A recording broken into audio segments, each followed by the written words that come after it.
Hello students, welcome back to our YouTube channel the Rage Institute. Students, आज के इस video में हम क्या पढ़ने वाले हैं? आज के इस वीडियो में हम लोग पढ़ने वाले हैं फ्रांस बिकम आ कॉन्स्टिट्यूशनल मोनार्की। क्या पढ़ने वाले हैं? फ्रांस बिकम आ कॉन्स्टिट्यूशनल मोनार्की। बच्चों, हम लोग क्लास 9 के हिस्ट्री का पहला चैप्टर पढ़ रहे थे, जो कि हमारा थी फ्रेंच रेवोल्यूशन।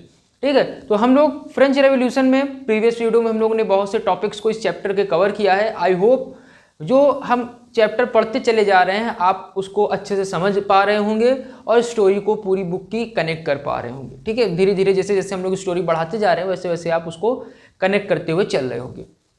तो उसी सीरीज में बच्चों आज हम लेकर के आए हैं आपके इसी चैप्टर का एक और नया टॉपिक, जो कि है दी फ्रांस बिकम आ कॉन्स्टिट्यूशनल मोनार्क।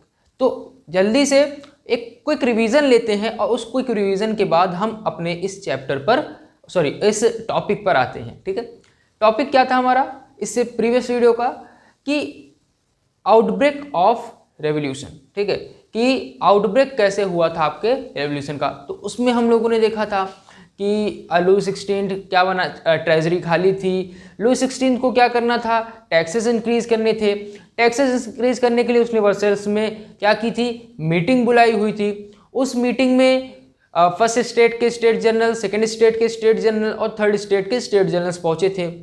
जहां पर क्या था, पुराने रूल के अकॉर्डिंग वोटिंग सिस्टम चलाया जा रहा था कि हर स्टेट का एक वोट काउंट किया जाएगा, जिसका अपोज आपके थर्ड स्टेट के एजुकेटेड मिडिल क्लास ने किया। लेकिन मोनार्क लुई 16 ने उसको पूरी तरीके से खारिज कर दिया। ठीक है, माना ही नहीं, जिसकी वजह से जो आपके थर्ड स्टेट के स्टेट जनरल्स थे वो प्रोटेस्ट करते हुए उस असेंबली से वापस आ जाते हैं। तो ट्रेजरी भरने के लिए जो टैक्सेस इंक्रीज करने का प्रोसेस वहां चल रहा था वो वहीं पे धरा का धरा रह जाता है। कुछ समय बाद क्या होता है कि जो थर्ड स्टेट के आपके एजुकेटेड मिडिल क्लास थे उन सभी ने मिलकर के क्या किया, एक नेशनल असेंबली बनाई। क्या बनाई? एक नेशनल असेंबली बनाई।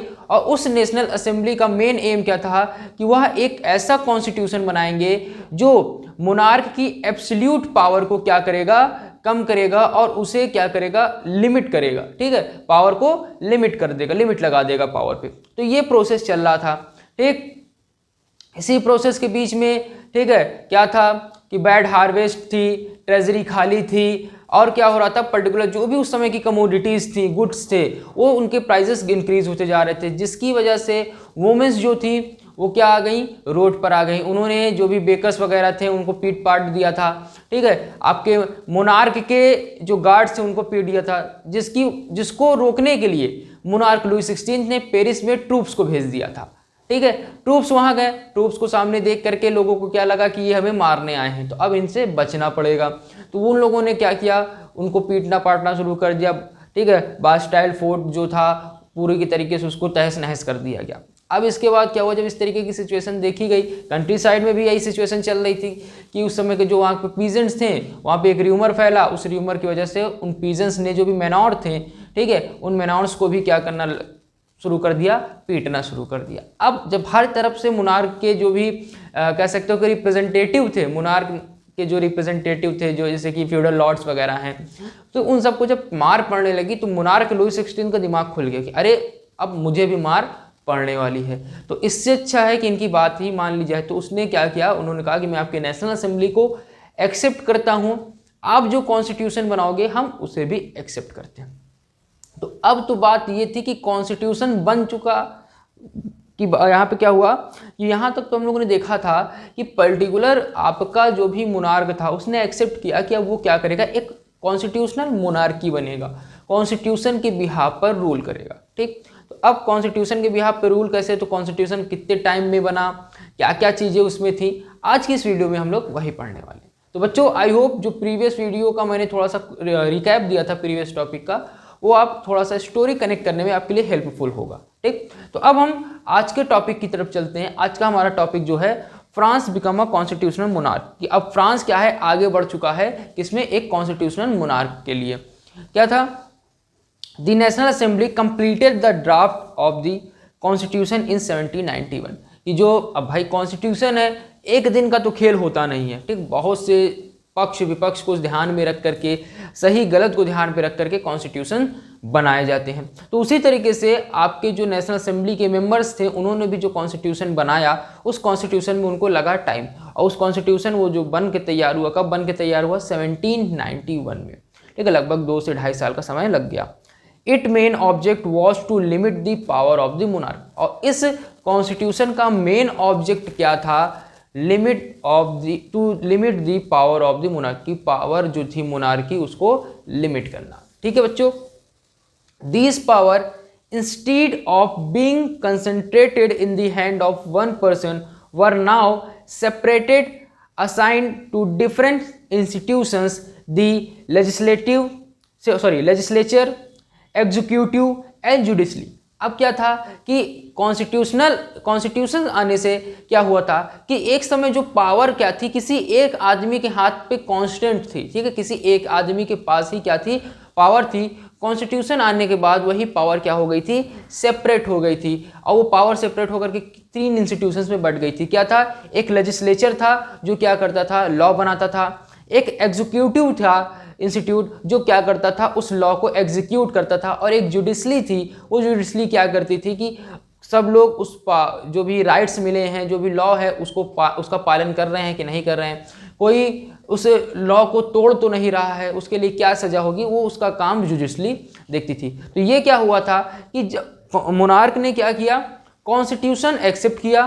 कॉन्स्टिट्यूशन एक्सेप्ट करने के बाद कॉन्स्टिट्यूशन 1791 में बना, तो हम लोग वो देख रहे हैं। ठीक है, अब उसके अंदर चीज़ें आने लगी कि पावर को लिमिट करने के लिए बनाया गया था। उसके बाद इसमें क्या किया गया? जो मोनार्क की एब्सोल्यूट पावर थी उसको डिस्ट्रीब्यूट किया गया 3 इंस्टीट्यूट्स में, लेजिस्लेचर, एग्जीक्यूटिव एंड जुडिशली। अब इसमें पावर को क्या कर दिया गया? एग्जीक्यूट कर दिया गया था। ठीक है, आई बात समझ में? This made France a constitutional monarch, और इसी ने क्या किया था? फ्रांस को एक कॉन्स्टिट्यूशनल मोनार्क में कन्वर्ट कर दिया था। अब यहाँ पे ये था कि आप मोनार्क हो, बने रहो, हम आपको पटके उटकेंगे नहीं, लेकिन आप हमारे हिसाब से काम करोगे। हमारे हिसाब से मतलब क्या है? कॉन्स्टिट्यूशन के बिहाफ पर आप काम करोगे। ठीक बच्चों, तो ये थी छोटी सी France becomes a constitutional monarch का थोड़ा सा पार्ट। ठीक है, आगे क्या था हमारा? ये कॉन्स्टिट्यूशन, अब यहाँ पे क्या था कि कॉन्स्टिट्यूशन बन गया था, समझिएगा बात को। कॉन्स्टिट्यूशन बन गया, मोनार्क बात मानने लगा, कॉन्स्टिट्यूशनल मोनार्की बन गई। अब सारी चीज़ें हो गई, पावर भी सेपरेटेड हो गई।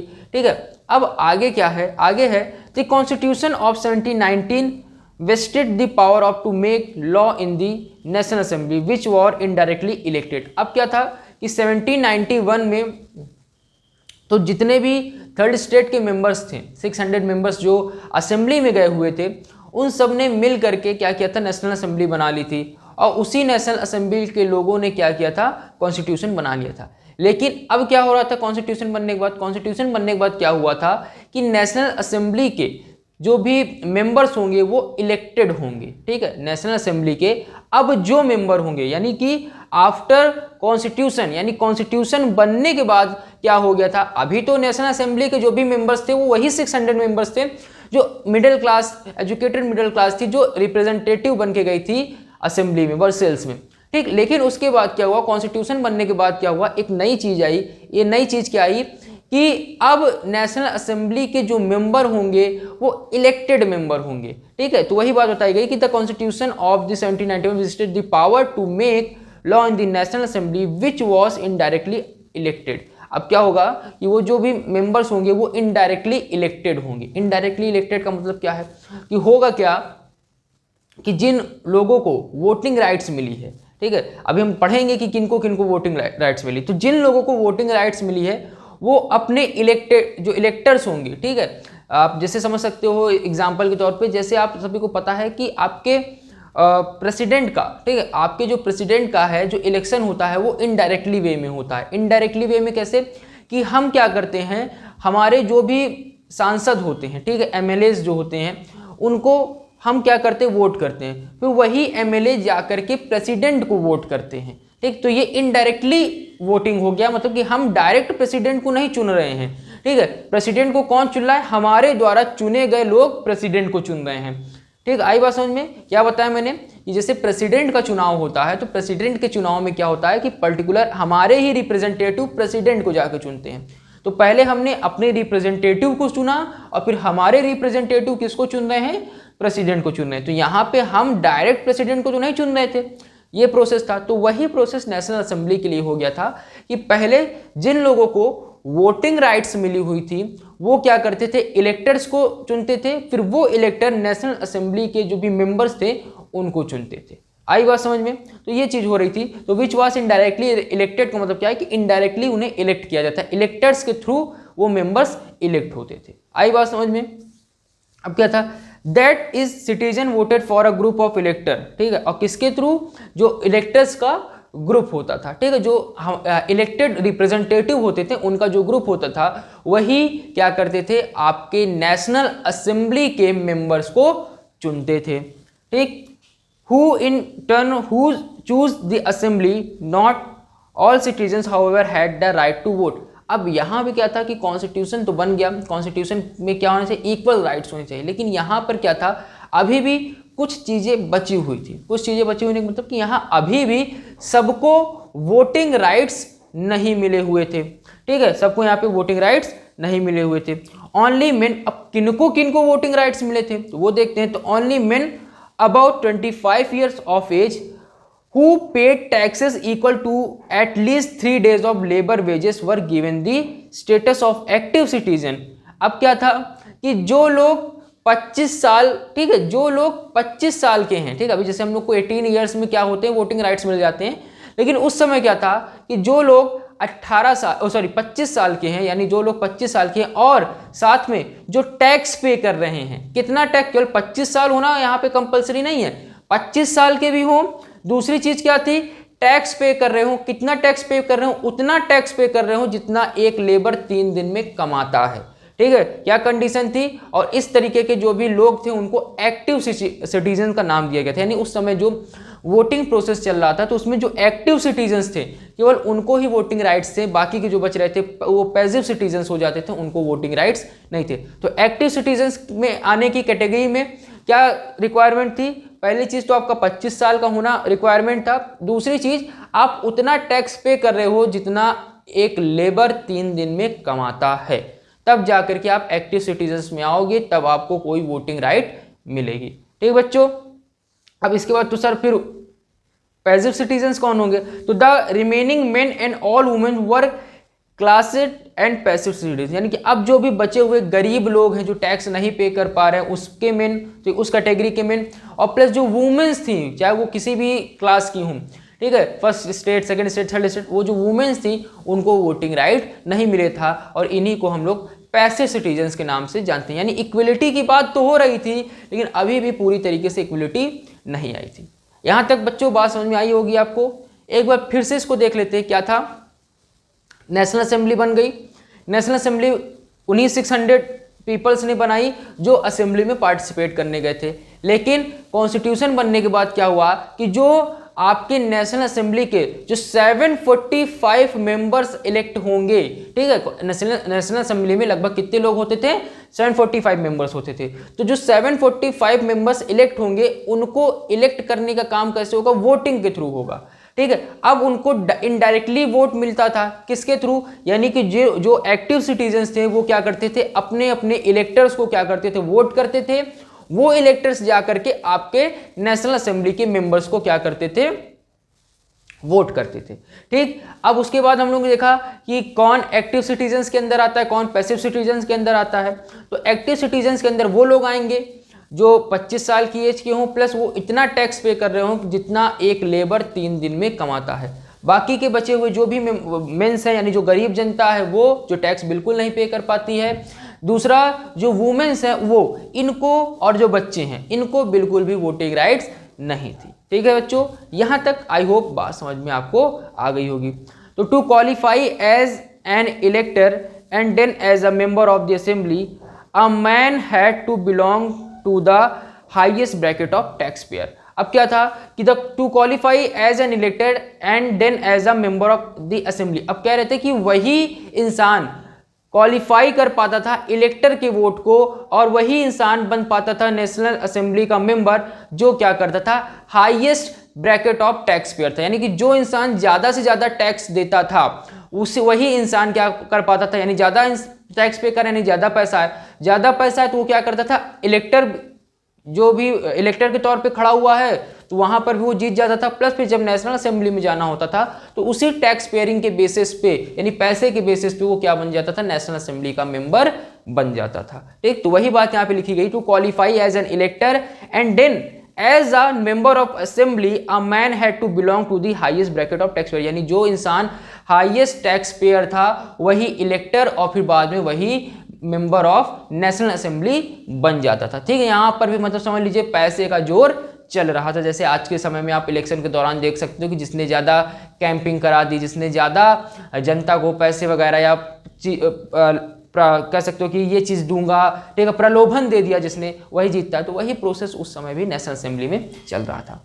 ठीक, आई होप यहां तक बात आपको समझ में आ गई होगी। अब इसके बाद हम लोग क्या कर सकते हैं, एक पिक्चर के थ्रू इस पूरी बात को जो मैंने आपको बताई है वो आप यहाँ पर देख सकते हो। पिक्चर में आप देख पाओगे तो नीचे सबसे लास्ट में आप देखोगे तो क्या है, एक पैसिव सिटीजन्स का ग्रुप है और एक एक्टिव सिटीजन्स का ग्रुप है। पैसिव सिटीजन्स के ग्रुप में आप देख पाओगे कि no voting rights about 3 million mens, लगभग 3 मिलियन मेंस को वोटिंग राइट्स नहीं थी, यानी जो गरीब जनता थी उनको बिल्कुल भी वोटिंग राइट्स नहीं थे। Women, children, youth below 25 year, और उनको भी वोटिंग राइट नहीं थे जो 25 साल से बिलो की एज के थे। ठीक है, चिल्ड्रंस जो थे वो 25 साल के कम की एज के थे, और जो वुमेन्स थी उनको भी वोटिंग राइट नहीं था। ये सब पैसिव सिटीजन्स के अंदर आते हैं। फिर आपके एक्टिव सिटीजन्स आते हैं, तो entitled to vote about 4 million of the population of 28 million, लगभग 28 मिलियन पॉपुलेशन में से 4 मिलियन ऐसे मेंबर लोग थे जो एक्टिव सिटीजन्स के अंदर आते थे। और उन 4 मिलियंस में से जो इलेक्टर्स होते थे वो कितने होते थे, 50,000 इलेक्टर होते थे। कितने इलेक्टर होते थे, 50,000 इलेक्टर्स होते थे। और फिर यही इलेक्टर क्या करते थे, नेशनल असेंबली के मेंबर्स को क्या करते थे, चुनते थे, जिसमें कितने मेंबर्स होते थे, 745 मेंबर्स होते थे। अब ये नेशनल असेंबली क्या करती थी, लॉ बनाती थी। इस लॉ से किसको कंट्रोल करती थी, किंग को कंट्रोल करती थी। ठीक है, किसको कंट्रोल करती थी, किंग को कंट्रोल करती थी। और जो भी इस एडमिनिस्ट्रेटिव सिस्टम के मिनिस्टर्स हैं उनको भी ये नेशनल असेंबली लॉ के थ्रू क्या करती थी, कंट्रोल करती थी, जैसा कि आप पिक्चर में देख पा रहे होगे। ठीक है, एक एरो कंट्रोल करने का किसकी तरफ गया हुआ है, किंग की तरफ गया हुआ है, और दूसरा एरो कहाँ गया हुआ है, आपका मिनिस्टर्स की तरफ गया हुआ है। ठीक बच्चों, उसके बाद क्या था, अब जज होता था, जुडिशली होती थी, तो जज को भी कौन नियुक्त करता था, ठीक है, वो भी वोटिंग के थ्रू नियुक्त होता था। वोटिंग के थ्रू कह सकते हो कि जज बनाया जाता था। तो वो जज को बनाने का भी प्रोसेस सेम वही था कि एक्टिव सिटीजन्स वोट करेंगे और उन्हीं एक्टिव सिटीजन्स में से कोई जुडिशली का एक जज बनेगा। ठीक, तो ये एक कह सकते हो कि फ्लो चार्ट टाइप था, जिससे आप जो भी मैंने भी आपको कहानी पूरी बताई है उसको आप इस फ्लो चार्ट के तौर पे समझ सकते हो। आई होप यहां तक कहानी बिल्कुल क्रिस्टल क्लियर होगी। क्या था, पहले हम लोगों ने देखा कि 1791 में आपका कॉन्स्टिट्यूशन बनता है। ये कॉन्स्टिट्यूशन किस लिए बना था कि हम मोनार्क की एब्सोल्यूट पावर को लिमिट लगा सके। फिर क्या होता है, इसमें मोनार्क मान जाता है, ठीक है, उसकी पावर में लिमिट लग जाती है। ठीक है, और इसमें क्या होता है कि जो मोनार्क के पास एक एब्सोल्यूट पावर थी, मतलब पूरी की पूरी पावर एक मोनार्क के पास कंसंट्रेट थी, उसको क्या कर दिया, सेपरेट कर दिया जाता है किसमें, लेजिस्लेचर, एग्जीक्यूटिव और जुडिशली में। ठीक है, और यहीं से आपका फ्रांस जो होता है एक मोनार्की, कॉन्स्टिट्यूशन मोनार्की फॉर्म पे कन्वर्ट हो जाता है। इसके बाद हम लोगों ने देखा कि नेशनल असेंबली के मेंबर्स को इलेक्ट करने के लिए जो वोटिंग राइट्स वगैरह दी गई थी वो केवल उन्हीं सिटीजन्स को दी गई थी जो 25 ईयर के थे, प्लस वो इतना टैक्स पे करते थे जितना एक लेबर 3 दिन में कमाता था। ठीक, वो सारी चीज़ें थी। और नेशनल असेंबली का और जो हाईएस्ट टैक्स पेयर होता था वही इलेक्टर बनता था, फिर वही जाकर के नेशनल असेंबली का मेंबर बन जाता था। ठीक, तो यहां तक हम लोगों ने कहानी को देखा। अब क्या होता है, आगे की बात की जाए तो अब कॉन्स्टिट्यूशन बन गया, तो कॉन्स्टिट्यूशन में जो राइट्स हैं उनकी बात अब हम यहाँ पे हम करने वाले हैं। तो क्या था, the constitution began with declaration of the rights of man and citizen. Rights of man and citizens. यानी आप फिर से देख पा रहे होगे कि इक्वलिटी की बात की जा रही है, लेकिन यहां पे वुमेन्स को कोई राइट नहीं दिया गया। साफ साफ बोला गया है the constitution began with a declaration of the rights of man and citizens. केवल और केवल जो राइट्स थे वो मैंस, जो उस फ्रांस के मेंस थे उनका, और जो सिटीजन्स थे उनको लेकर के था।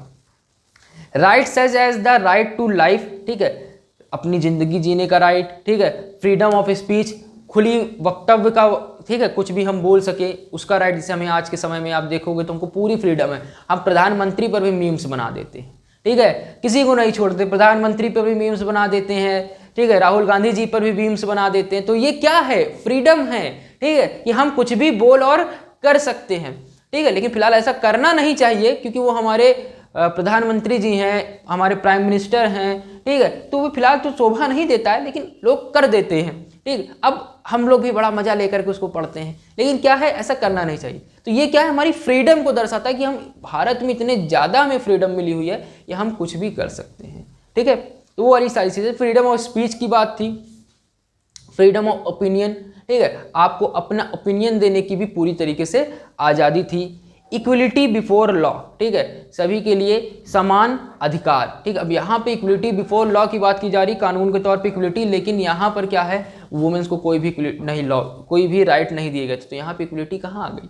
लेकिन फिर भी बात कही गई है तो हम पढ़ लेते हैं क्या जाता है हमारा। Were established as natural and inalienable rights. अब क्या था कि और ये भी किया गया कि एक ऐसे मतलब स्टैब्लिश किया गया कि जो एक नेचुरल लॉ है, ठीक है, एक नेचुरल और इनएलेबल राइट्स हैं, यानी जिनको जो हम बाय बर्थ लेकर के जन्म लेते हैं, ठीक, बाय बर्थ जो हमारे कुछ राइट्स हैं वो नेचुरल राइट्स होगा क्योंकि बाय बर्थ लेके पैदा हम लोग जन्म ले रहे हैं, तो उनको भी स्टैब्लिश किया गया कि जो बाय बर्थ राइट्स है उनको कोई भी कह सकते हो उसका कोई भी हनन ना कर सके, उसको कोई भी हार्म ना कर सके, ठीक। तो इस they belong to each human being by birth, ठीक है, ये क्या है, ये बिलोंग करता है आपके हर ह्यूमन बीइंग से जो बाय बर्थ, ठीक है, and could not be taken away it, और जिसे हम अलग नहीं कर सकते हैं चाहकर भी। मतलब ऐसे राइट्स जिनको हम बाय बर्थ लेकर के जन्म लेते हैं और जिनको हमसे अलग नहीं किया जा सकता, ऐसे नेचुरल और इनेबल्स, ठीक है, इनएलेबल्स राइट्स को भी इस्टेब्लिश किया गया, ठीक। मतलब ऐसे लॉ बनाए गए कि बाय बर्थ जो लॉ मिले हैं लोगों को, उनका कुछ भी कह सकते हो हनन ना हो पाए, ठीक। By birth it was the duty of the state to protect each citizen natural right, और उस समय जो स्टेट्स थे उनका ये क्या था, ड्यूटी थी कि उस सभी सिटीजन्स के नेचुरल राइट्स को क्या करें, प्रोटेक्ट करें, ये देखें कि किसी भी सिटीजन का जो नेचुरल राइट है वो कहीं भी हार्म ना हो रहा हो, ठीक है बच्चों। आई होप यहाँ तक कहानी आपको समझ में आएगी। क्या थी यहाँ पे कॉन्स्टिट्यूशंस में जो भी चीज़ें लॉ लाए गए थे, क्या लाया गया था कि फ्रीडम ऑफ ओपिनियन हो, फ्रीडम ऑफ स्पीच हो, ठीक है, और क्या हो, इक्वलिटी हो, ये सारी चीज़ें लाई गई। साथ में एक नेचुरल और इनएलेबल्स राइट्स लाए गए जो कि इंसान बाय बर्थ लेकर के जन्म लेता है और जिसे आप चाह कर भी अलग नहीं कर सकते। उसके बाद स्टेट्स की यह ड्यूटी होती थी कि वो क्या करें, उन नेचुरल राइट्स को प्रोटेक्ट करें, ठीक बच्चों। तो I hope France become a constitutional monarch, ये जो टॉपिक लेकर के हम आज आए हुए थे वो आपको अच्छे से समझ में आया होगा। तो बच्चों आज की वीडियो में बस इतना ही, अगली वीडियो में हम आगे के टॉपिक को कवर करेंगे। आई होप आज का टॉपिक आपको अच्छे से क्लियर हो गया होगा। अगर वीडियो पसंद आई हो, टॉपिक क्लियर हो, तो आप वीडियो को लाइक करें, अपने दोस्तों के साथ शेयर करें और हमारे साथ इसी तरीके से जुड़े रहें, सपोर्ट करते रहें और पढ़ते रहें। Thank you so much.